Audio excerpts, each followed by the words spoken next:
The autonomous vehicles are getting more advanced every day, especially Cybertruck. Thanks to FSD version 13.2.1, you're safe. FSD version 13.2.1 stopped the Cybertruck even though the driver blew through a stop signal. The owner confirmed he did zero pedal or any manual intervention. Irony is Cybertruck and FSD saved other drivers' life.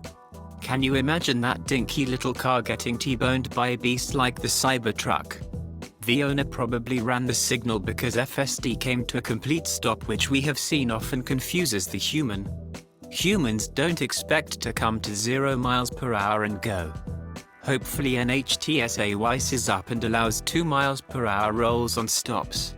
Whatever is decided to be safe. We wish people just follow the basic driving rules. But FSD does even when the drivers don't follow the rules.